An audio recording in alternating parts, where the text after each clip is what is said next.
नमस्कार। आज हम बात करेंगे भारतीय संसद के उन नियमों की जो दिखते तो नहीं पर बहुत जरूरी हैं। ये संविधान के कुछ खास आर्टिकल्स हैं जो तय करते हैं कि संसद आखिर चलेगी कैसे। तो सवाल ये उठता है कि संसद में जो इतनी गहमा गहमी इतना हंगामा होता है, उसके पीछे भी कोई नियम है, कोई ऐसा ऑपरेटिंग सिस्टम है जो सब कुछ कंट्रोल करता है? जी हाँ, इसका जवाब छिपा है हमारे संविधान के आर्टिकल 96 से लेकर 106 में। ये जो 11 आर्टिकल्स हैं ना, ये सिर्फ नियम नहीं है, ये तो संसदीय कामकाज की रीढ़ की हड्डी हैं। ये हमारे लोकतंत्र को सही रास्ते पर रखने वाले गार्डियंस की तरह हैं। तो चलिए सबसे पहले पिलर की बात करते हैं। देखते हैं कि हमारा संविधान ये कैसे पक्का करता है कि संसद खुद में एक निष्पक्ष संस्था बनी रहे। ये एक बहुत दिलचस्प कानूनी सिद्धांत है, नेमो जुडेक्स इन कॉसा सुआ। इसका सीधा सा मतलब है कि कोई भी अपने ही केस में जज नहीं बन सकता। और यही आइडिया आपको सीधे सीधे आर्टिकल 96 में देखने को मिलता है। देखिए, आर्टिकल 96 इसी सिद्धांत को एक्शन में लाता है। जब स्पीकर को ही हटाने का प्रस्ताव आता है तो वो चेयर पर नहीं बैठ सकते, वो एक सामान्य सदस्य की तरह बोल सकते हैं, वोट भी दे सकते हैं, लेकिन टाई होने पर निर्णायक वोट नहीं दे सकते। मतलब निष्पक्षता बनाए रखने के लिए उनकी भूमिका पूरी तरह बदल जाती है। और ये जो स्वायत्तता है, ये सिर्फ कहने के लिए नहीं है, इसको दो तरह से मजबूत किया गया है। आर्टिकल 97 के तहत वित्तीय आजादी है, मतलब स्पीकर या चेयरमैन की सैलरी सरकार नहीं बल्कि कानून तय करता है। और आर्टिकल 98 के तहत प्रशासनिक आजादी है, यानी लोकसभा और राज्यसभा का अपना अलग स्टाफ होता है। इससे संसद सरकार के दबाव से आजाद होकर काम कर पाती है। तो ये तो हुई संस्था की बात। अब आगे बढ़ते हैं और देखते हैं कि संसद के सदस्यों के लिए, मतलब एमपीज के लिए, उनके पहले दिन से आखिरी दिन तक क्या नियम कायदे तय किए गए हैं। एक एमपी का सफर शुरू होता है एक शपथ से। यह सिर्फ एक रस्म नहीं बल्कि संविधान के साथ एक कॉन्ट्रैक्ट है। और जैसा कि 2024 के सत्र में भी देखा गया, इस शपथ का एक एक शब्द बहुत मायने रखता है और उसे पूरी सख्ती से लागू किया जाता है।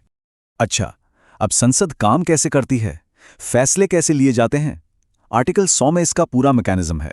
कोई भी फैसला लेने के लिए कम से कम 10% सदस्य यानी कोरम का होना जरूरी है। लोकसभा में यह संख्या 55 है और राज्यसभा में 25। फिर जो सदस्य मौजूद हैं और वोट कर रहे हैं, उनके बहुमत से फैसला होता है। और अगर कभी टाई हो जाए तो स्पीकर अपना कास्टिंग वोट डालते हैं। अब ऐसा भी होता है कि किसी एमपी की सीट खाली हो जाती है। आर्टिकल 101 में इसके लिए साफ नियम है। जैसे अगर कोई सदस्य 2 जगह से जीत जाए तो उसे एक सीट छोड़नी पड़ती है, या वो खुद इस्तीफा दे दे, या फिर आर्टिकल 102 के तहत अयोग्य घोषित हो जाए। और एक और दिलचस्प बात, अगर कोई सदस्य बिना इजाजत के लगातार 60 दिन संसद से गायब रहे तो भी उसकी सीट खाली हो सकती है। तो ये अयोग्यता के आधार क्या हैं? आर्टिकल 102 एक तरह से एक चेकलिस्ट है। जैसे क्या वो सरकार के अधीन किसी लाभ के पद पर हैं, क्या उन्हें किसी कोर्ट ने दिमागी तौर पर अस्वस्थ घोषित किया है, क्या वो दिवालिया हैं, या उन्होंने किसी और देश की नागरिकता ले ली है, या फिर संसद के बनाए किसी कानून के तहत अयोग्य हैं। इनमें से कुछ भी हुआ तो सदस्यता जा सकती है। और ये जो लाभ का पद वाला मामला है ना, इस पर सुप्रीम कोर्ट का 2006 का जया बच्चन केस बहुत अहम है। कोर्ट ने कहा, सवाल ये नहीं है कि किसी ने सच में पैसा कमाया या नहीं, सवाल ये है कि क्या उस पद से पैसा कमाने की गुंजाइश थी। मतलब पद की क्षमता देखी जाएगी, ना कि असल में हुआ फायदा। अब एक और बड़ा बदलाव आया 2013 में। लिली थॉमस केस से पहले क्या होता था कि अगर किसी एमपी को सजा हो जाती तो उन्हें अपील करने के लिए 3 महीने का टाइम मिलता था और उनकी सीट नहीं जाती थी। लेकिन सुप्रीम कोर्ट ने इस नियम को खत्म कर दिया। अब नियम यह है कि जैसे ही किसी एमपी को 2 साल या उससे ज्यादा की सजा होती है, उनकी सदस्यता तुरंत खत्म हो जाती है। यह राजनीतिक जवाबदेही की दिशा में एक बहुत बड़ा कदम था। और अगर कोई बिना शपथ लिए या अयोग्य होने के बाद भी संसद में बैठता है या वोट करता है तो आर्टिकल 104 कहता है कि उस पर हर दिन के हिसाब से 500 रुपए का जुर्माना लगेगा। ये एक मजबूत मैसेज देता है ना? अब आते हैं उस हिस्से पर जिस पर सबसे ज्यादा बहस होती है और जो लगातार बदल भी रहा है, संसदीय विशेषाधिकार यानी पार्लियामेंट्री प्रिविलेज और उसकी सीमाएं। आर्टिकल 105 एमपीज को एक खास तरह की सुरक्षा देता है। ये कहता है कि संसद में कही गई किसी बात या दिए गए किसी वोट के लिए उन पर कोई कोर्ट केस नहीं हो सकता।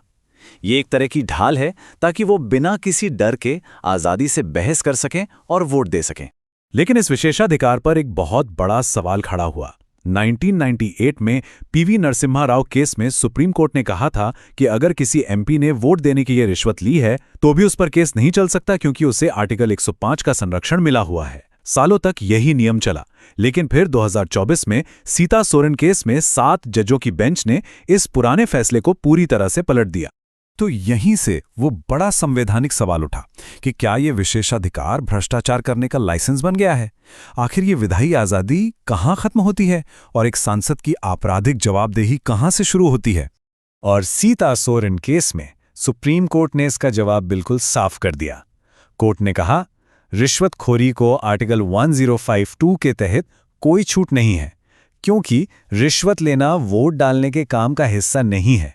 मतलब रिश्वत लेना अपने आप में एक जुर्म है और इसका संसद के काम से कोई लेना देना नहीं है।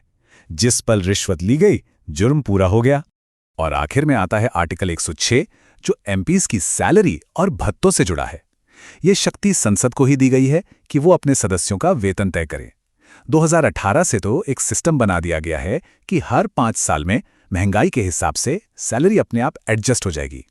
और हाँ, इसी शक्ति का इस्तेमाल करके 2020 में कोरोना महामारी के दौरान एमपीज की सैलरी में 30% की कटौती भी की गई थी।